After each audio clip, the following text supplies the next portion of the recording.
రెండో విడత భూ సమీకరణ అరటి రైతుల కష్టాలపై జగన్ ట్వీట్ రాజీ వ్యవహారంపై సిఐడి నివేదిక ఇలాంటి టాప్ 10 ఏపీ వార్తలను ఇప్పుడు చూద్దాం.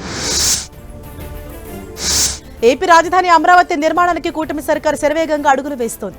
రాజధాని అభివృద్ధి కోసం రెండో విడత భూ సమీకరణ చేపట్టేందుకు ప్రభుత్వం ఇప్పటికే అనుమతించగా అందుకు సంబంధించిన ఆదేశాలు జారీ చేసింది.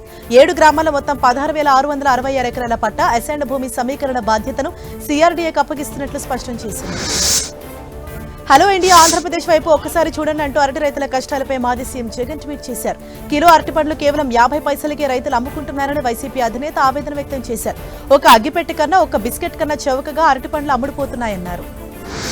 తిరుమలను సెంట్రల్ జోన్ గా చేసుకుని ఆధ్యాత్మిక అభివృద్ధికి సీఎం చంద్రబాబు ఆదేశించారని మంత్రి అనగాని సత్యప్రసాద్ అన్నారు. ఉదయం వీఐపీ బ్రేక్ దర్శనం సమయంలో తిరుమల శ్రీవారిని దర్శించుకున్న ఆయన అనంతరం వైకుంఠ ఏకాదశి సందర్భంగా భక్తులకు కల్పించాల్సిన ఏర్పాట్లపై తుడా చైర్మన్తో చర్చించారు. నెల్లూరులో ఉద్రిక్తత చోటు చేసుకుంది. సిపిఐఎం కార్యకర్త పెంచలయ్య హత్యను ఖండిస్తూ సిపిఎం నాయకులు బంద్కు పిలుపునిచ్చారు. దీంతో రోడ్డుపై బైఠాయించి ఆందోళనకు దిగారు. పోలీసులు అడ్డుకోవడంతో పరిస్థితి ఉద్రిక్తంగా మారింది. పోలీసులు ఆందోళనకారుల మధ్య తోపులాట జరిగింది. సిపిఐఎం నేతలను పోలీసులు అరెస్ట్ చేశారు. కర్నూలు జిల్లా ఆదోని మార్కెట్ కు భారీగా పత్తి తరలి వచ్చింది. అధికారులు పత్తి కొనుగోలు చేయకపోవడంతో రోడ్లపై పత్తి లోడులతో ఉన్న లారీలు, ఐచర్లు, ట్రాక్టర్లు, ఆటోలు బారులు తీరాయి. రైతులు తాము పండించిన పత్తి అమ్ముకోవడానికి మార్కెట్ వద్ద పడిగాపులు కాస్తున్నారు.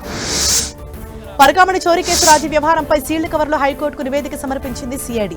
నిందితుడు రవికుమార్ ఆస్తులపై ఏసీబీ తన నివేదికను అందజేసింది. నివేదికలను తమ ముందుంచాలని రిజిస్ట్రార్ జ్యుడిషియల్కు హైకోర్టు ఆదేశించింది. సంబంధిత నివేదికలు అందజేసేలా ఆదేశాలు ఇవ్వాలని రవికుమార్ తరపు న్యాయవాది వాదించారు.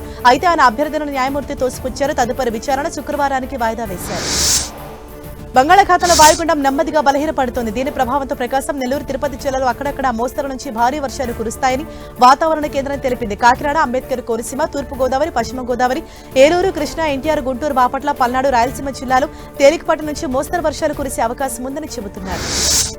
దిత్వా ప్రభావంతో నెల్లూరు జిల్లాలో 2 రోజులుగా భారీ వర్షాలు కురుస్తున్నాయి. దీంతో రోడ్లన్నీ జలమయమయ్యాయి. లోతట్టు ప్రాంతాలు పూర్తిగా వర్షపు నీటితో నిండిపోయాయి. వాగులు, వంకలు పొంగి పొర్లుతున్నాయి. పలు గ్రామాలకు రాకపోకలు స్తంభించాయి. పంటలు నీట మునిగాయి. భారీ వర్షాలతో జిల్లా యంత్రాంగం అప్రమత్తమైంది.